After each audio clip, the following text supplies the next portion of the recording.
let us go to the second part of this class today. So this is called the Bayesian framework.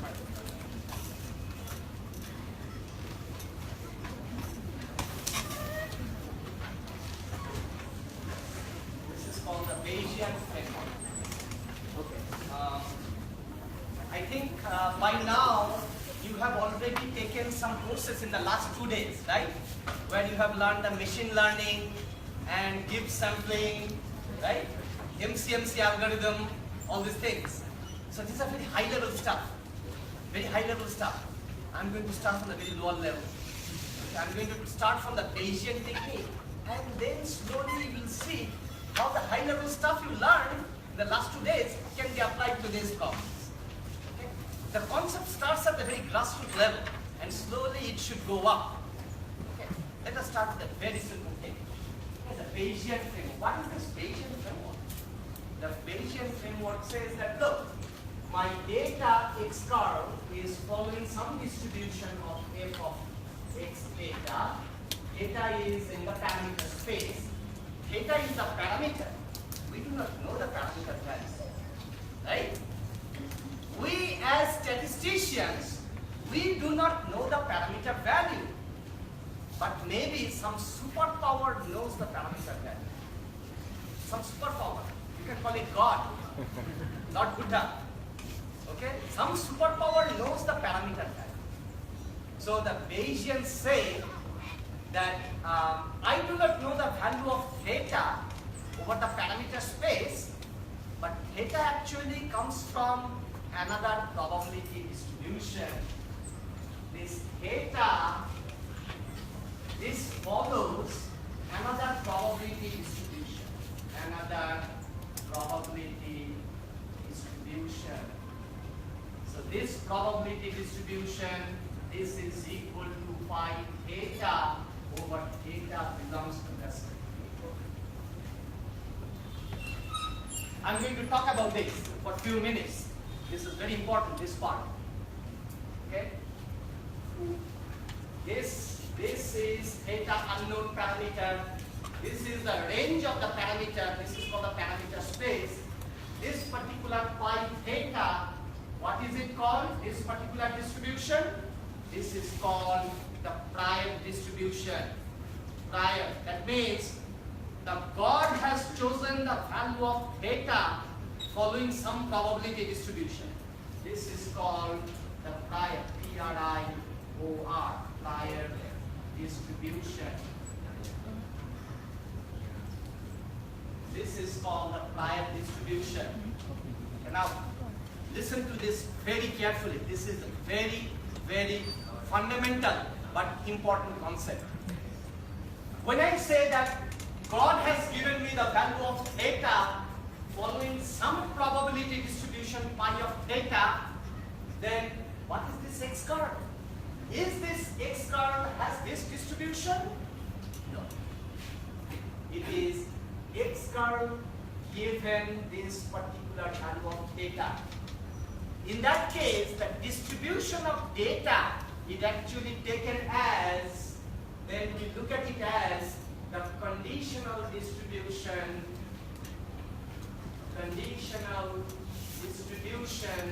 of x given theta. Then we completely look at the problem in a different way. We completely look at the problem in a different way. Okay? Now, we need to change our mindset as soon as the Bayesian theory comes into play. How? In that case, I should not write it this way. I should not. A better way is this. A better way of writing is, a better way of looking at this setup is following. Actually, the reason we call this prior distribution is that happens first. So first the God chooses the value of theta. Theta is following this phi theta over this parameter space. Once a particular value is taken from this particular distribution, then this theta is given to us. And when we generate the data, this x curl given theta follows the conditional distribution of f of x curl theta, where this x curl belongs to R of x curl. This is the range of the data. This is the range of the data. You see that switch? Earlier I wrote it in this form. No, it doesn't happen this way. It actually happens this way. First your theta is chosen following this particular probability distribution. Then you do the experiment. The outcome of that experiment depends on theta, and then this is the conditional distribution. This is the conditional distribution of data. This is the conditional distribution of the data given of the data x curl given data of the data x curl given theta. Now that has very serious implications. Okay. First thing is, do we know this prior by theta? Do we know this prior by theta? We do not know this. Then if we do not know this, okay, what is the meaning of this pi theta? What is the meaning of this pi theta? This is very fundamental actually. If you do machine learning or if you do any marketing product, this is very important concept. If I do not have this, if I do not know this prior pi theta, should I use this pi theta? I have no idea of this pi theta. In some problems, I have some idea.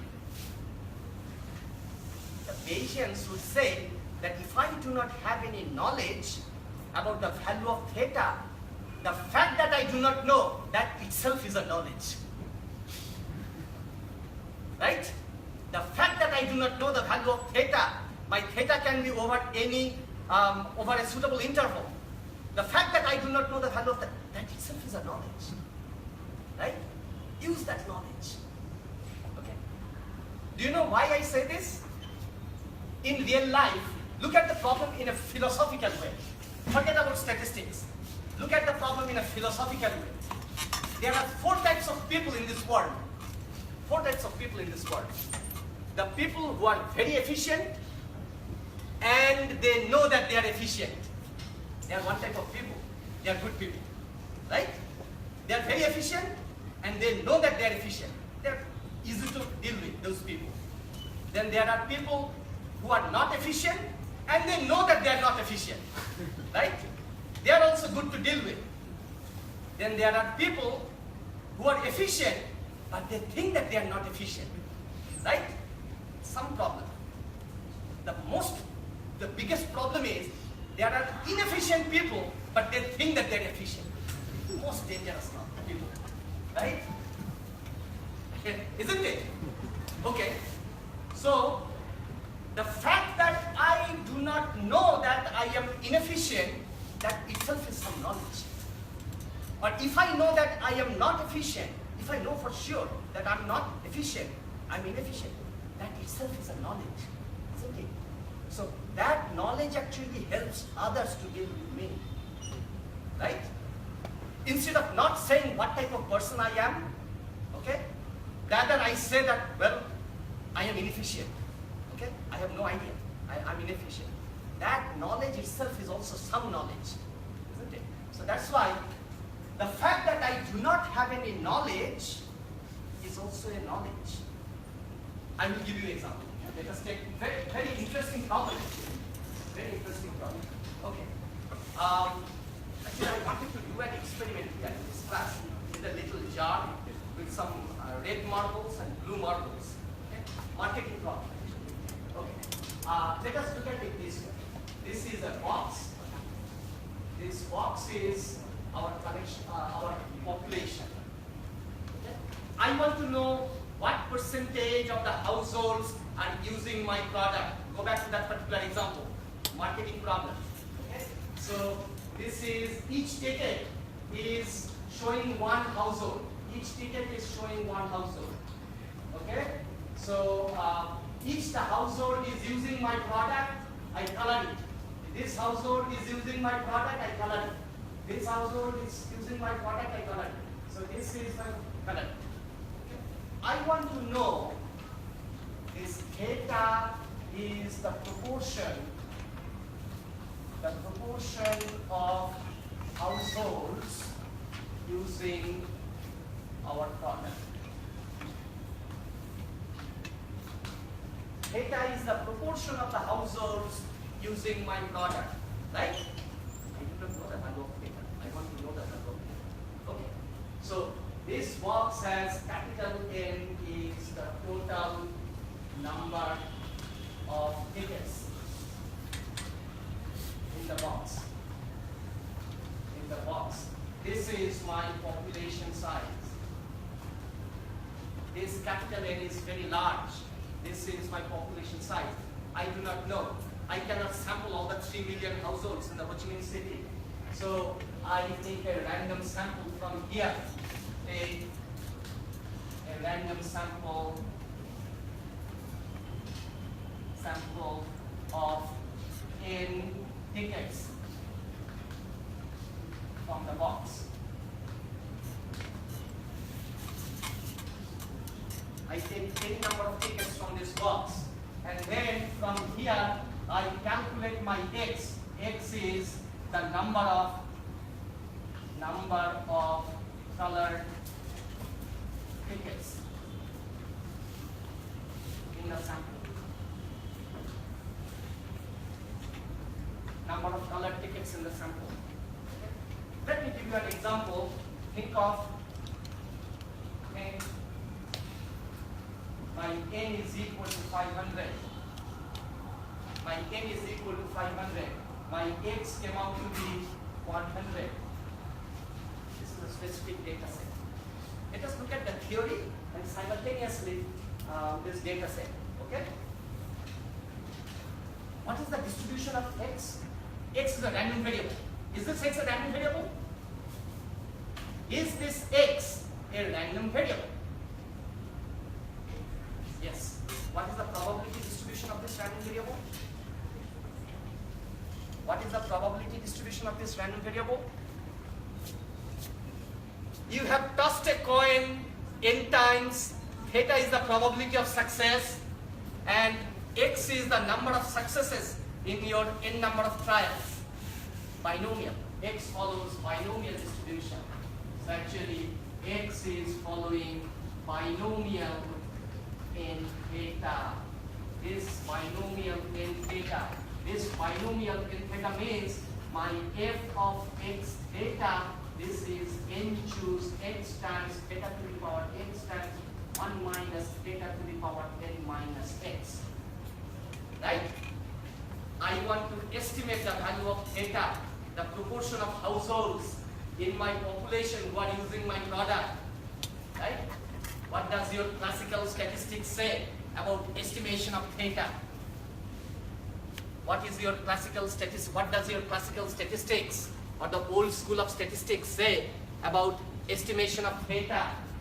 The classical statistics says that the classical statistics says that the classical approach says that you take your theta hat, this is x divided by n. Right? That's it.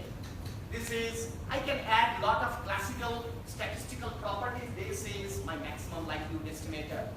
This is my uniformly unbiased estimator, minimum variance unbiased estimator. Have you heard about these terms? UMDV, unbiased estimation, all these terms. These are classical statistical terms. Maximum likelihood estimator, these are all these terms. Okay. But anyway, this is the classical estimator. What does a Bayesian do? The Bayesian says that my theta, I do not know the value of theta, but theta belongs to the parameter space. This is the interval 0 to 1. Right? I'm going to take a prior distribution. This is the Bayesian approach. The Bayesian, this is the Bayesian phi of theta is a probability distribution on split theta over the interval 0 to 1. What are the different probability distributions you know over the interval 0 to 1? Beta distribution. Beta, right? Beta distribution. Okay. So my phi of theta can be a beta AB distribution. Beta AB, right? Do I know the value of A? Do I know the value of B? Do I know the value of A and B? It depends what kind of A and B you are looking at. Your probability distribution can change drastically depending on the value of A and B. So beta distribution, this is 0 to 1, this is 0 to 1. You can have a distribution goes like this, you can have a distribution which goes like this, you can have a distribution which goes like this. Many different structures can be considered with this beta AB, right? Okay. Suppose you say that I do not have any knowledge. I do not have any knowledge about the parameter value theta. What does it mean? That means my theta can be near 0, it can be near 1, it can be anywhere in between. It should have some uniform distribution. That means no knowledge, right? No knowledge is the uniform distribution. In fact, no knowledge, so no knowledge is same as beta 1, 1, which is the uniform distribution. Uniform distribution, right? Is the uniform distribution. Interestingly, if you use this uniform distribution, your estimator is changed. You'll get a different estimator. We'll see that. Okay? So that's why in many statistical problems, no knowledge about the parameter of theta itself is a knowledge. Very useful knowledge. Okay? So a particular type of prior distribution which does not use any particular knowledge is called non-informative prior. Non-informative prior. It is in my class note. Non-informative prior. So we can make use of that non-informative prior. And there are some problems where I can get a specific knowledge. I will give you that knowledge from an example of the crop estimation. Crop estimation, rice estimation.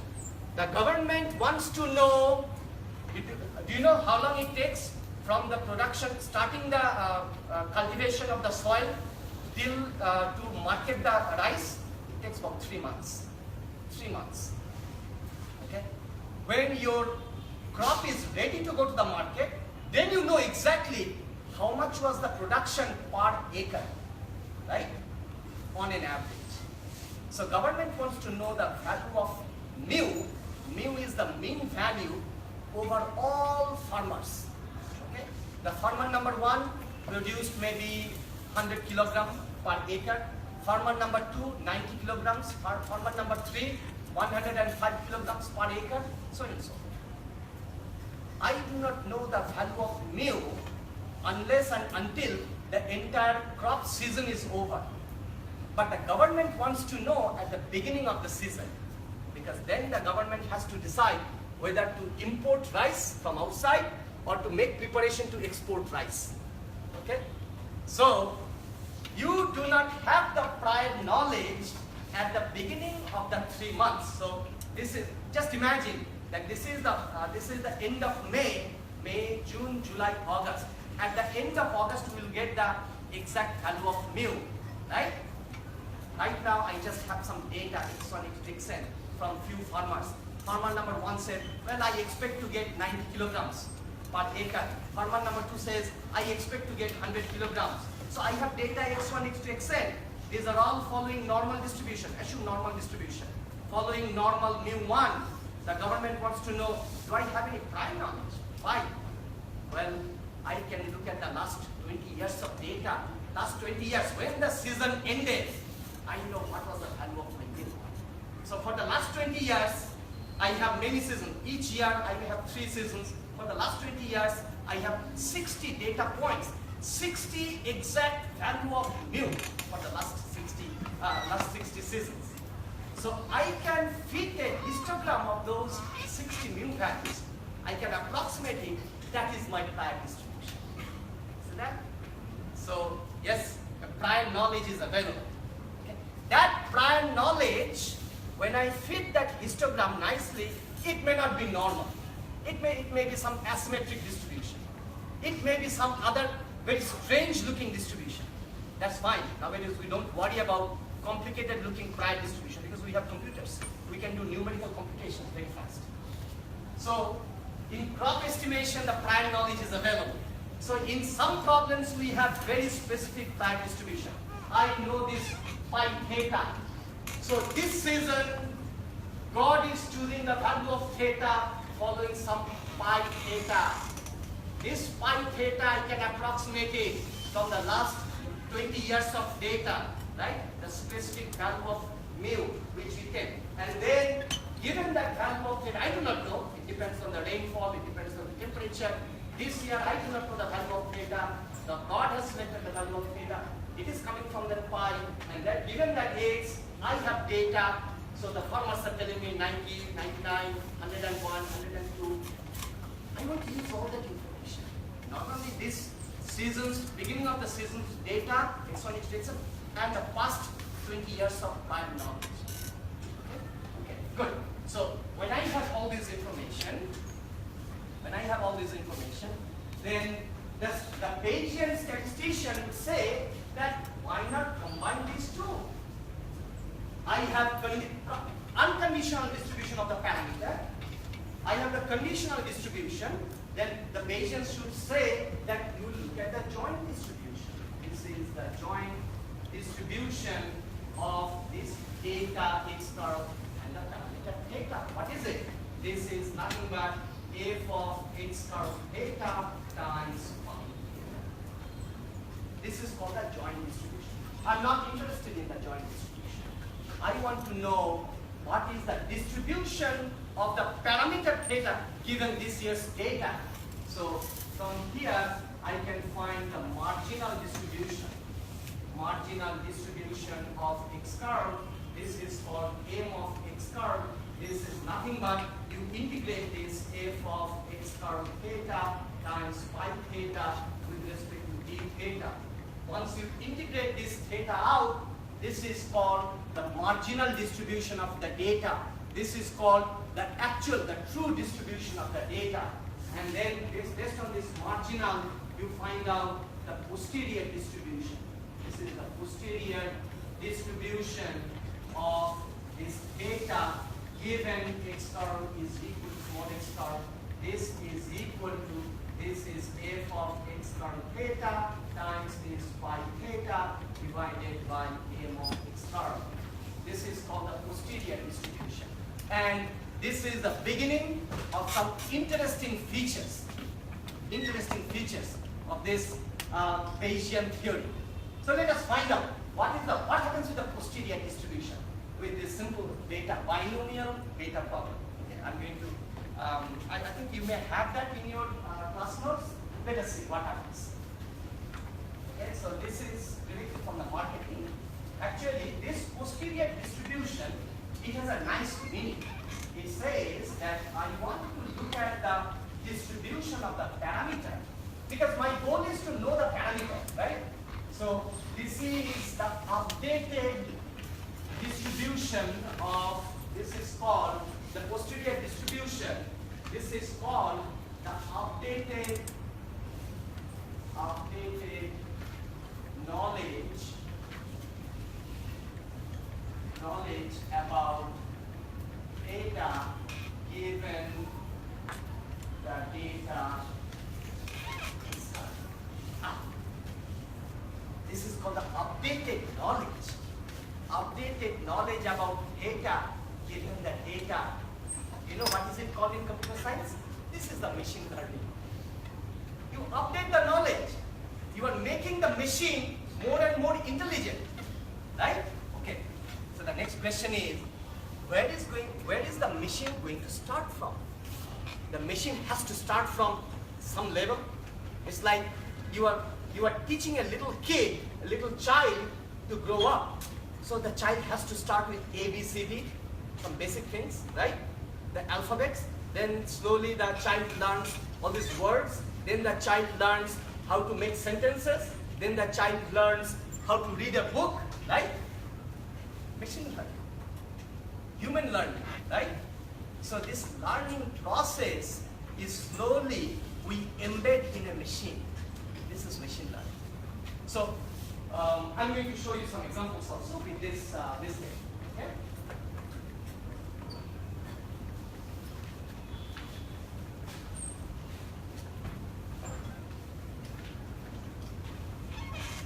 Now think of this marketing problem. Think of this marketing problem. This is our time. This is time 0. Time 0. This is time 1.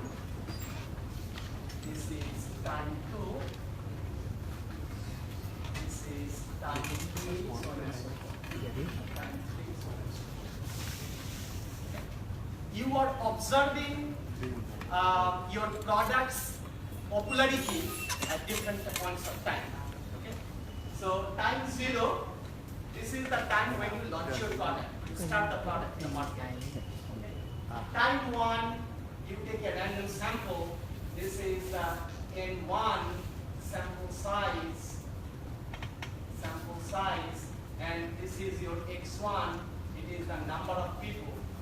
It is the number of households using the product. Time 2, you come back again. This is N2. This is the sample size. This is H2 again. It is the number of households using the product. So on and so forth. It goes like this. It goes like this. First, you look at this time 1. Let us see what happens. Time 1. So here, this is my X1. It follows binomial N1 theta. Right? Okay. So at time 1, this is theta 1. I should say time 1, theta 1. Theta 1 is the market share. At time 2, this is theta 2. This is the market share. So on, it goes like this. So at different time points, you are having different market shares. Okay. Now, at time 1, theta 1 is my market share. I do not know my value of theta 1. So this is binomial N1 theta 1. So it is given that, so I should write it like this. This is the distribution of X1. Given the value of theta 1, it follows binomial theta 1. And this theta 1 follows a probability distribution by theta 1. This is equal to, say, beta AB. So if I combine these two, what is the posterior distribution? This is the posterior of theta 1. This posterior of theta 1, this is going to follow, you can do the actual calculation. This is going to follow beta x plus A, and this is going to be n minus x plus B. You can do the calculation. You have to go through all these steps. You can find out the joint distribution, you can find out the marginal distribution, then divide the joint distribution by the marginal distribution. You are going to get this. This is the posterior of theta 1. That means it is the probability distribution of theta 1 given x1. This is going to follow this beta distribution. Right? This is going to follow. Now you can say, I do not have any knowledge about A and B. That's fine. If we really do not have any knowledge about the value of A and B, I'm going to take both equal to 1 and 1. Right? 1 and 1 means it is a uniform distribution. For if I have this posterior distribution, what is the mean of this posterior distribution? The posterior mean, usually the Bayesians look at the posterior mean as a nice estimator of their parameter theta 1. This is mean is equal to, this is x plus a divided by, it is this plus this, so it is n plus a plus b. Is it different from your classical estimator? What was the classical estimator? Compare this, the classical estimator, our classical estimator, this is equal to x1 over n1. Remember this? This is different from this one. Even though if I do not have any knowledge, this is equal to, this is x plus 1 divided by n plus 2 if I get a is equal to b is equal to 1, which is the uniform distribution. This is the uniform distribution. Didn't I say that no knowledge is also a knowledge? Right? No knowledge means my theta 1 can be anywhere over the parameter space. Uniform distribution. That is also a knowledge. Right? Because of that knowledge, my estimated here, well, I'm sorry, this is n1, x1. This is x1, n1. This is x1. Yeah, so this is x1 over. This is different from this one. You see that? This is different from this one. Now, you can say, if my sample size is very large, there is not much difference. The answer is fine.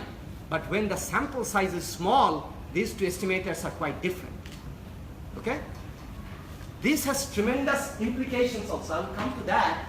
This has tremendous implications. Which one is better? This one or this one? You tell me, which one is better? Just look at some heuristics idea, some common sense. Which one is better? Do you know? Which estimator is better? This has lot of applications, not only in marketing. In marketing, our sample size usually is very large, 500, 1000. There is not much difference between these two. You can use either one, either this or this one. There is not much difference. But there are some biostatistical problems where my sample size is small, maybe only 10 or 15. Why? In biostatistical problems, for example, I am developing a new drug. I want to know how effective the drug is. So I can only test it only on very few patients. The drugs are expensive. Some biostatistical problems are very expensive. Okay? Clinical trials are expensive. So you develop a drug and you apply it on a patient, and the patient may not agree to let you apply that new drug on that particular patient. Okay? So the sample size is very small. In biostatistical problems where the sample sizes are small, this and this, they can be quite different. If I have a sample size of 10, if your x1 is equal to 0, your classical estimator is saying that the proportion of people who are going to get better with your drug is 0. Right? On the other hand, this one says, it is not 0. It's 0 plus 1 divided by 10 plus 2. Its estimate is 1 over 12. It is more than 0. On the other hand, here, if you see that you apply the drug on 10 patients and all the 10 patients got better, then you say that, oh, my drug has 100% effectiveness, 10 over 10, 100. But this estimator that is not so fast. It is 10 plus 1, 11 over 10 plus 2, 12. It is 11 over 12. So this Bayes estimator, which is the posterior mean, it is not going to let you take the boundary value, either 0 or 1. It's not going to let you take you that. It's going to take something in between. It is this property of this Bayes estimator which makes it much more effective. You see that? Okay. So we look at this. So in reality, at time 1, if I do not have any knowledge about this A and B, I can take A and B is equal to 1. So then if I take my A and B is equal to 1, so this posterior distribution becomes, this is becoming beta, this is x plus 1, I'm sorry, x1, it should be x1 and 1. Okay? So this is x1 and 1. Yeah. So this is x1 plus 1, and then this is n1 minus x1, plus 1. This is N1 minus X1 plus 1. This is the beta distribution at time 1. This is the posterior distribution. When it comes to this time t2, time is equal to 2, again you are having your data. This is x2 given theta 2, that is following a binomial into theta 2, right? Into theta 2. Now the next question is, do I have any prior knowledge for this theta 2, which is following some prior distribution, pi of theta 2? What kind of prior should I take? What kind of prior should I take? At time theta 2, at time 2, when theta 2 is your market share, is it completely unknown? Shouldn't it be somewhere similar, close to this theta 1? Yes, the answer is yes. In marketing, this theta 2, it is coming from a probability distribution, but that probability distribution should be somewhere close to this theta 1. So we take this particular posterior distribution. This posterior distribution becomes a prior distribution of the next time point. Okay? So this theta 2 is taken as, this is beta x1 plus 1 n minus x1 plus 1. You see that? So using this particular prior, we then find out the posterior. This posterior theta 2 given x2 is going to follow this beta distribution. It is going to be now your x2 plus x1 plus 1, and your second parameter is going to be n2 minus x2 plus n1 minus x1 plus 1. It has updated again. Machine learning. So what the machine does is, at the time point 0, I may not have any prior knowledge, so I take the uniform distribution, then it gets updated at time 1, then at time 2, whatever the knowledge at time 1, that is used as the prior knowledge at time 2. So when I find out the posterior distribution at time 2, that is used as the prior distribution at time 3. This is how things change over time. Okay? So this is how we say that the machines are becoming smarter and smarter. Okay? So why? The thing is it true that theta 2 has a prior distribution which should be almost close to somewhere near theta 1, concentrated near theta 1? The answer is yes. Now you can say that, well, why should it be? I will say, why not? If at this time point t1, my market share is say 20%, at time 2, my market share, it may not be exactly 20%. It should be close to 20%. It may be 15%, maybe 25%. I do not know. But it should be close to that 20%. So that's why this particular prior here, it is the posterior distribution here. This posterior uses as the prior here. This posterior is used as a prior here. This is how, from time to time, we update the knowledge. Okay, so this comes from the Bayesian technique. Did I make myself clear? This is just one example of how we improve the things over time. Yes?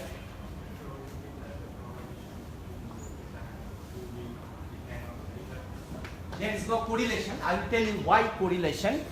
Correlation actually comes when two observations, two random quantities are directly related to each other. There is a strong association. I'm not making any such assumption. Here my data is x2. x2 is my data. All I'm saying is the prior distribution of theta 2. This is following some prior distribution pi of theta 2. Now you can call it pi 2 of theta 2. Okay? This pi 2 of theta 2, I do not know what is that. But we are saying that this is approximately whatever the posterior was here. This is used as approximate prior. Okay, you see that?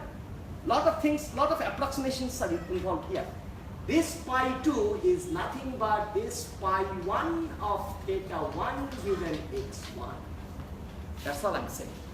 The whole idea is, at time 1, if my market share is 20%, then at time 2, my market share, it is not exactly 20%, but it should be somewhere close to this. So that's why my prior distribution is concentrated near 20%. Okay? So this posterior distribution shows that knowledge. Okay? So this information is used here. Then whatever I get as posterior here at time 2, that is used as prior knowledge in time number 3. So this is how things change. In classical statistics, we do not do that. In classical statistics, we say that, well, my theta 1 is estimated by x1 by n1. At time 2, because the observations are independent, at time 2, my estimator of theta 2 is x2 by n2, so on and so forth. We do not carry over any information from one time point to another time point. But this Bayesian analysis, it allows us to use that information, updated information. Let us look at some other examples also. I think you may have seen those examples in last 2 days' class.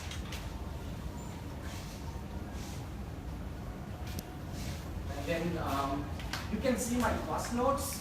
It has the posterior distribution and it says what happens with the loss function. I haven't brought the loss function yet.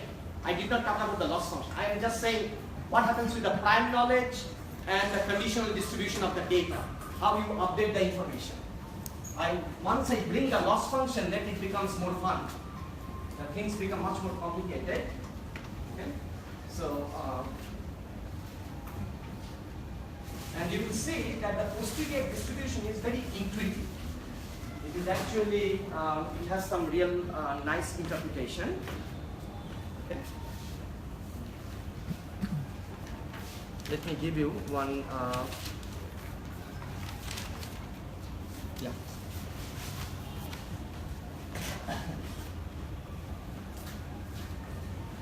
Another application.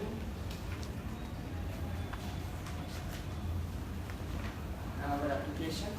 You can think of our data.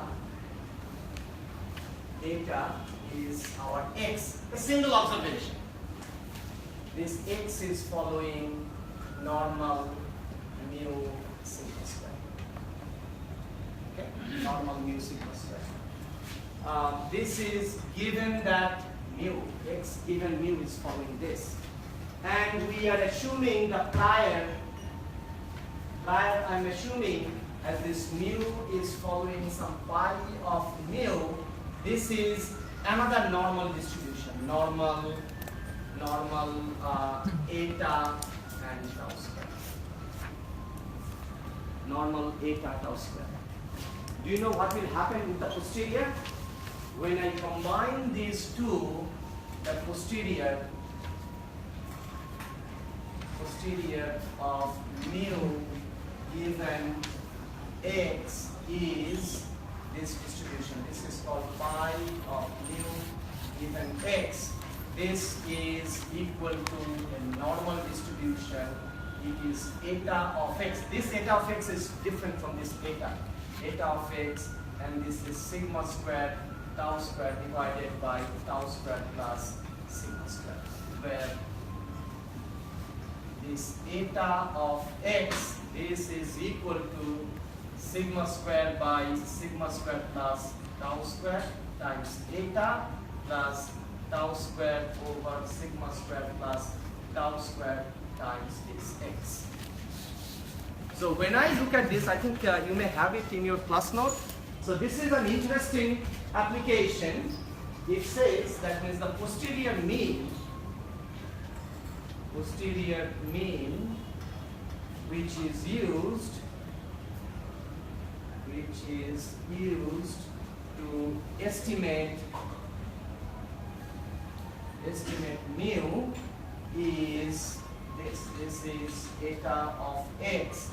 This is equal to a convex combination of the data and the prior mean. This is equal to, this is tau square by sigma square plus tau square times x. I'm just reversing the order here. Plus this is sigma square by sigma square plus tau square times eta. Okay. Can you tell me what is this actually? This is a convex combination of the data and the prior mean. What does it mean? I am updating my knowledge, right? If I do not have this prior knowledge, suppose I do not have this, how do you estimate this mu? Your only estimator is x, maximum likelihood estimator, right? Maximum, that's the classical approach. But the Bayesian approach says that it is this. There is also another interpretation. This is nothing but, if I divide both numerator and denominator by tau square sigma square, this is 1 over sigma square, 1 over tau square plus 1 over sigma square times x plus this is 1 over tau square, this is 1 over tau square plus, hold on, plus this is 1 over sigma square times 8. What is this? This one is called, this is the relative precision of x, and this is called the relative precision of the prime. So we are taking a convex combination, but it is the relative precision, 1 over the variance. You know 1 over the variance, the reciprocal of the variance is called the precision. If the variance is large, your precision is small, right? Large variance, that means you have very little reliability. You cannot rely on this. Suppose you have a friend who tells you something which one day is one direction, another day is another direction, huge variation. So you cannot trust that friend, right? The friend has very little reliability. That means very little precision. On the other hand, if a friend is more consistent, that means the variance is very little. That means that person has very high precision. That means that person has very high reliability. So it is the relative precision of x. It is the relative precision of x times the actual data, or the relative precision of the data times the data plus it is the relative precision of the prior distribution times the prior mean. Okay, so this is an updated information. Now someone can say that I do not have any knowledge. I do not have any prior knowledge. No knowledge is a knowledge, right? No knowledge is a knowledge, since if we do not have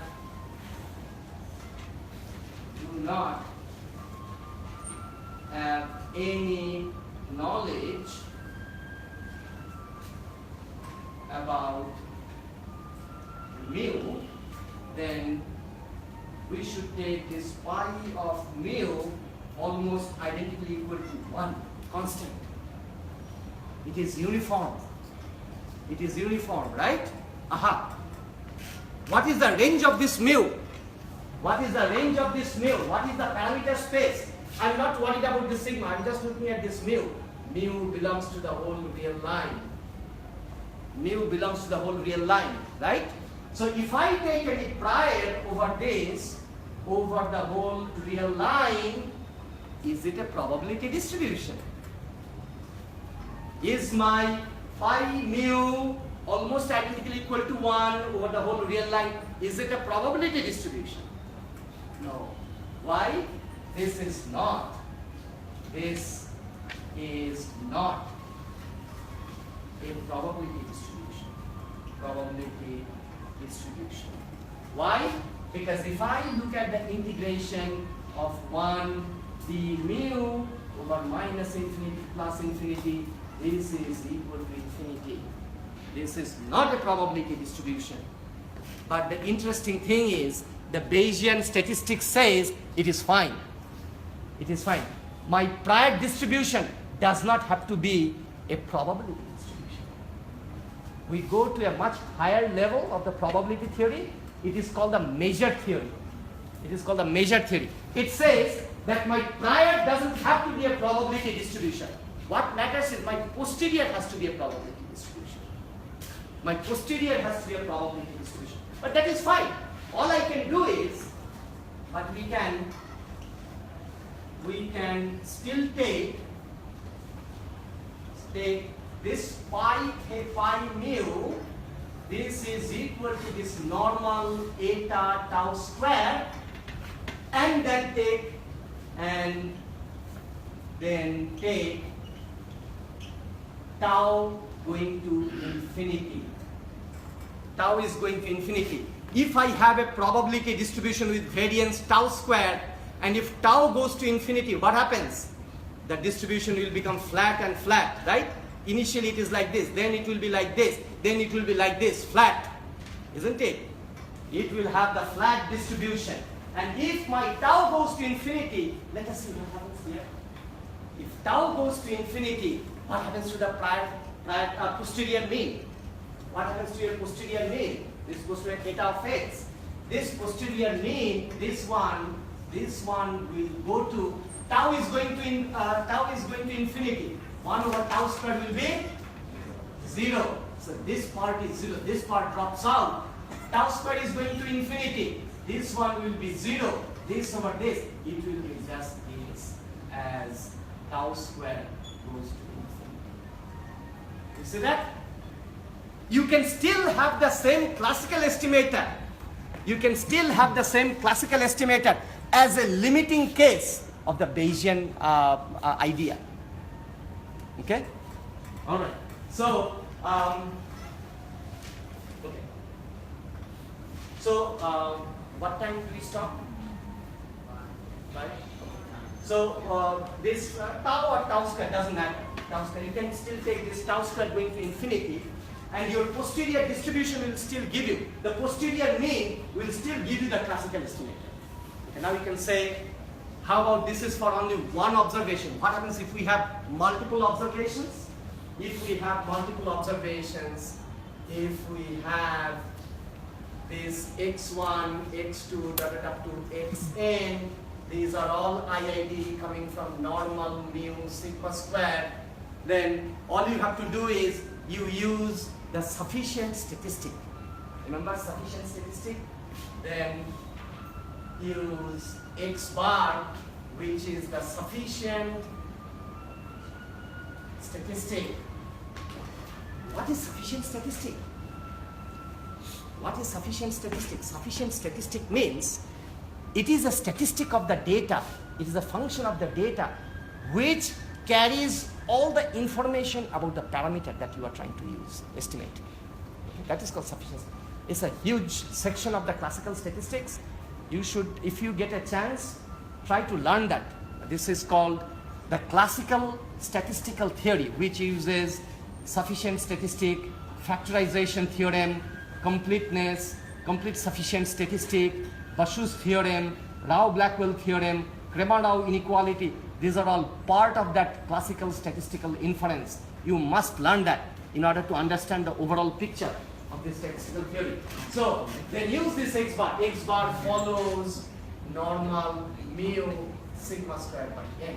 All you have to do is change everywhere you have sigma square, change it by sigma square by n. That's all. You'll still have this information. Okay. In the next class, I will bring the concept of the loss function now. So far I did not talk about the loss function. Okay. What happens if there is a loss function? Okay. So we have just used the prior distribution. With the prior distribution, we can derive the posterior distribution, and the common approach is you look at the posterior distribution. Some people take posterior mean as a good way to estimate the parameter. Some people look at the posterior median. Some people look at the posterior mode, okay, where the posterior has the maximum probability. It's up to you. Okay? But the moment I bring the loss function, then you have no other choice. Whatever the loss function tells you, that's all you have to do. So you will say that sometimes it is the posterior mode we use, sometimes it is the posterior median we use, sometimes it is the posterior mean we use. Okay? So we'll see how it goes. If it is the Linux loss function, it is completely different. Okay? So in the next class, in tomorrow's class, I will start with the loss function. So general loss function structure, and then we'll talk about the Bayes risk, which I did not discuss today. Okay? Using the loss function, I can find the regular risk. Then using the regular risk, we can look at the Bayes risk, and then we can define an optimality criterion. And then I will come back to this to this binomial problem. I will show you in the binomial problem that the classical estimator, which is most widely used in classical statistics, is actually not good. There is a better estimator. That comes only through the Bayesian technique. Okay? All right, thank you for your attention. And it is a vast area, the Bayesian theory, the classical decision theory. This is a huge area. Okay, I'm trying to give you a little bit small pieces of information. The whole idea is to make you aware that there are a lot of results available. And you should have the interest to learn more. Okay? Once you have this little background, it may be easier for you to read the book on Bayesian statistics or decision theory in general. Okay? All right, thank you. Thank you for your attention.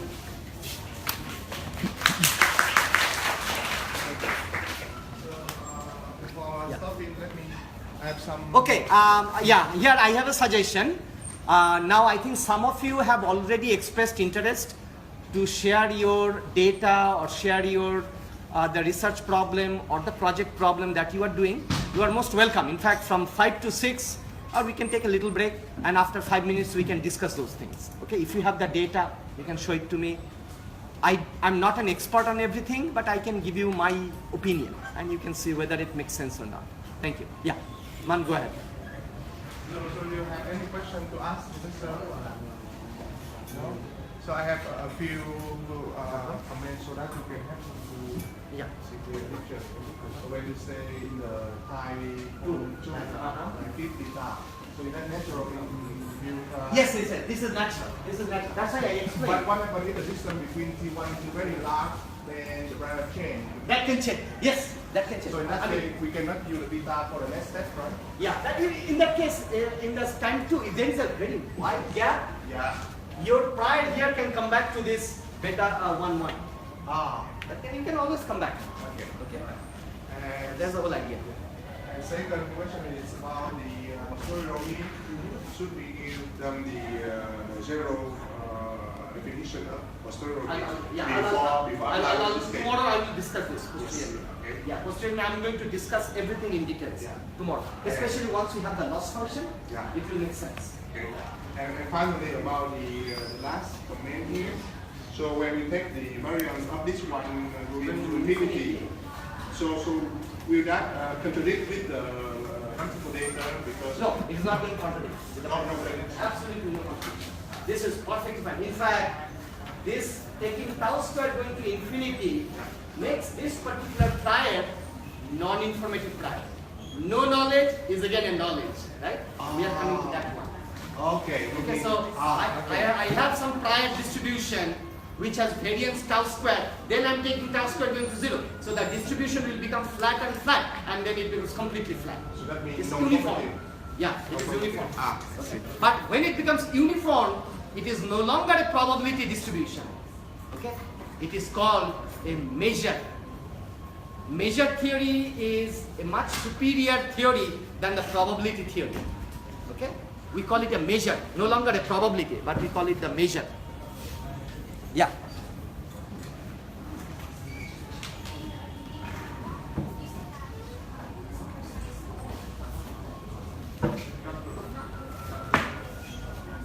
Bayesian, yes.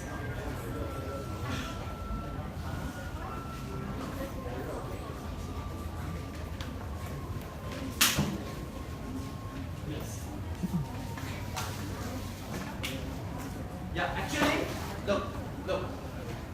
You can look at the classical approach. You can look at the classical approach in terms of the asymptotic theory. Asymptotically, this estimator and this estimator or any other estimator, they are all equivalent. They all are equivalent.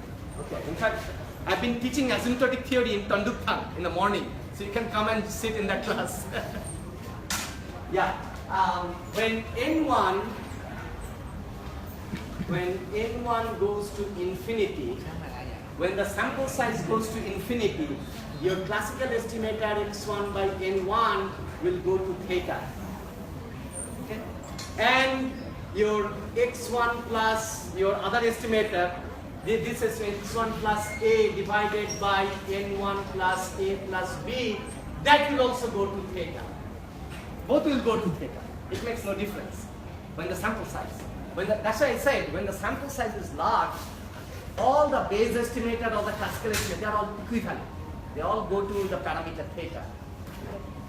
What makes it different is in real life problems where the sample size is not large, when the sample size is small. In tomorrow's class, I will show you why this estimator is a bad estimator. Okay, I will show you. This comes from the minimax criteria. Minimax. When we look at the maximum risk, okay, I'm going to calculate the maximum risk of this classical estimator, and I'm going to calculate the maximum risk of another base estimator, and I will show you that the base estimator is better than the classical estimator. Okay, we'll see. That is a very interesting result actually. Okay. All right. Any other question? Feel free. I mean, you can feel free. You can. We can meet for another 1 hour to answer your questions. Dr. Boonwen, where is Dr. Boonwen? He said that he has some data. Yeah. If you want to show your data, feel free. You can connect it to the main screen. I think there is a screen here.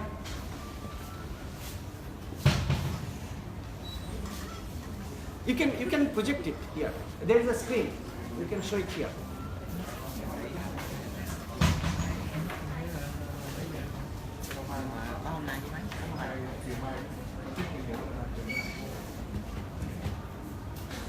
Can you lower the screen?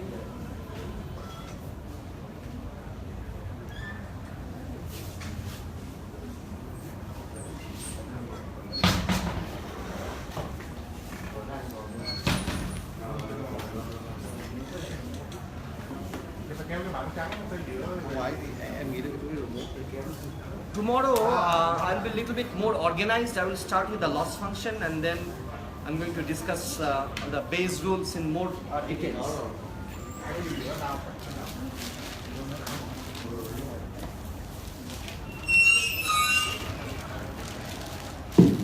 I would like to introduce data set. It is from Yes. research, from research, but it has a very bad design. Bad in what sense? Bad because Okay. the objective of this research is to examine the roles of troponin complex in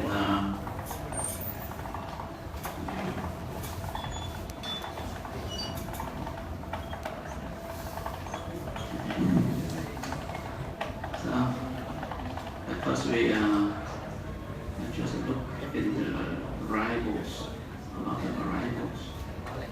Okay, so what is the objective? It is just an estimation of the role. You have to explain to us. Yes. What are these? These are the patients. Yes, the name of the These are the patient. patients. Yes. These are the patients, and these are the characteristics of each Yes. patient. Yes. So what is this column? Age. This column is the age. Okay. This is the age of a patient. Yes. This is the one. That means is 1 and 0. I see Yes. all the values are either 1 or 0. is from it is this. So what is this? This is. This at least 60. At least 60. And this one is at least 70. Oh, Yes. I see. And this one is the gender. What? The gender. Yes, Gender. Okay. I get it.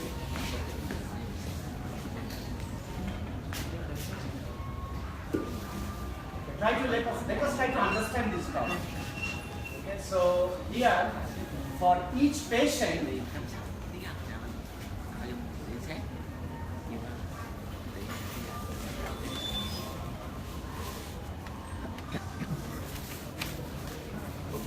so let us try to understand this problem. So here we have a number of patients, right? So for each patient,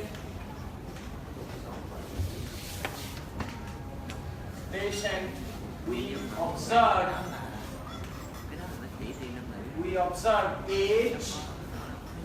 We observe age, okay? If you observe age, then I do not need these columns. At least 60, at least 70. This is the gender, right? We observe age. This is gender. Remember, these are the variables we are observing. This age is quantitative. This is quantitative variable. This is qualitative variable. Qualitative. This is qualitative variable. What else? Okay, I'm going to ignore these two. I'm going to ignore these two. Because if I know the age, I know this. Okay. This is the gender. What is this? It's the time necessary for each patient to get to have keep the filters, because the patient has a very what is this 130? It's the time. Can you explain to what it is? What are they?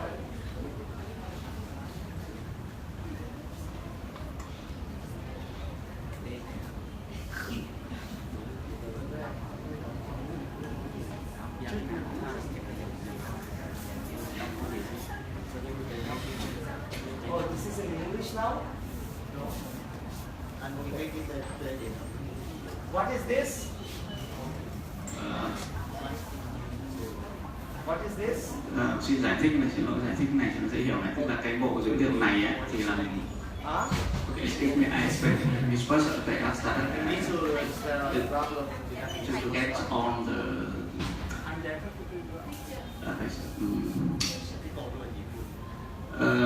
this is the how to say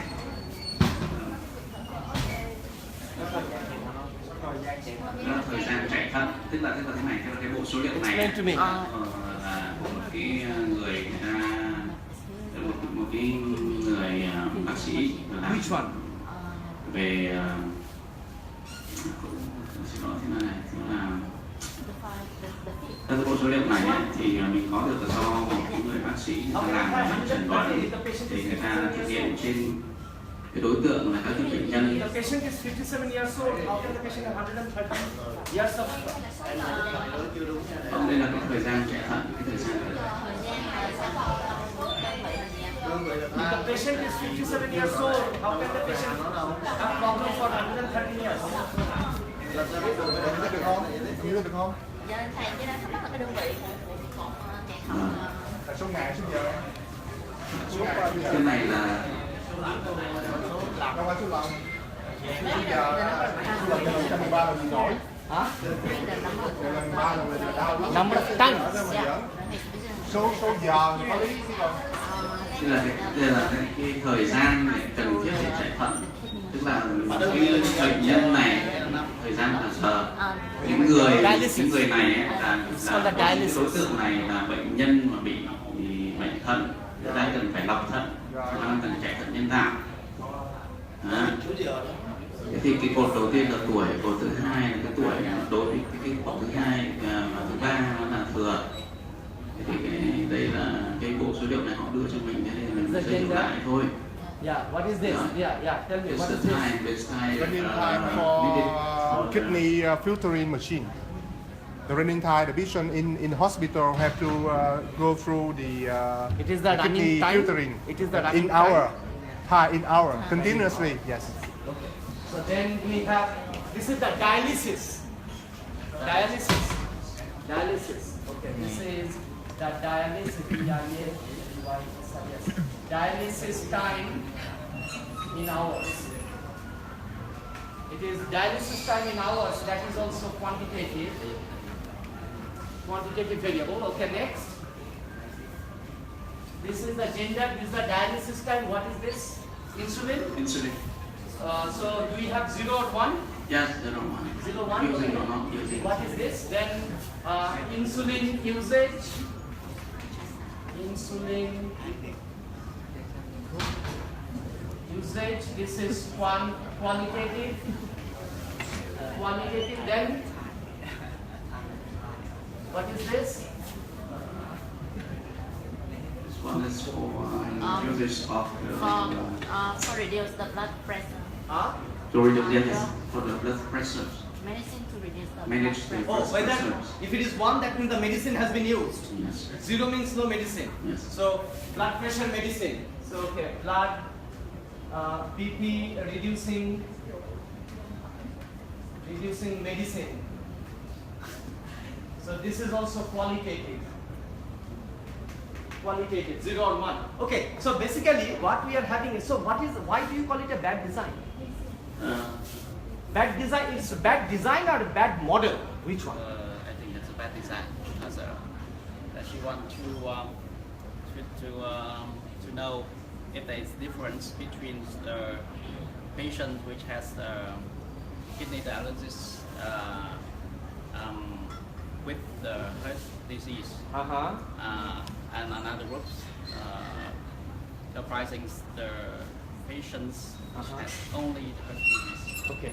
But Okay. she has only one group, so it's very bad. Say it again. She has only Only one. with kidney dialysis. Okay. So where is the data for someone?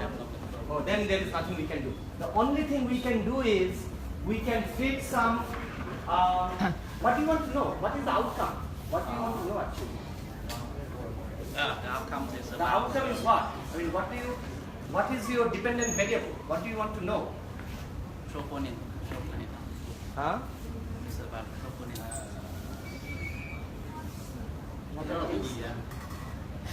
Tức là thế này là cho mình giải thích một chút rồi. Sure. Tức là thế này tức là cái nghiên cứu này á và cái chuyện What này is the outcome? xem xét về một cái Regression model. protein nó gọi là troponin. Troponin đầu tiên tại cái này giải thích hơi dài dòng một tí. Cái troponin nó là một cái bộ phức hợp cái protein, nó gồm có 3 cái là protein là troponin T, I và C. Thì cái đó thì thường là nó liên kết với lại cái cơ, cái cơ xương, cơ vận động của mình hoặc là cơ tim. Chứ còn các cơ trơn là nó không có dính dáng đến. Khi mà mình vận động chẳng hạn, hoặc là khi cái cơ tim của mình nó bị tổn thương ấy, thì nó sẽ phóng thích những cái troponin này. Đó.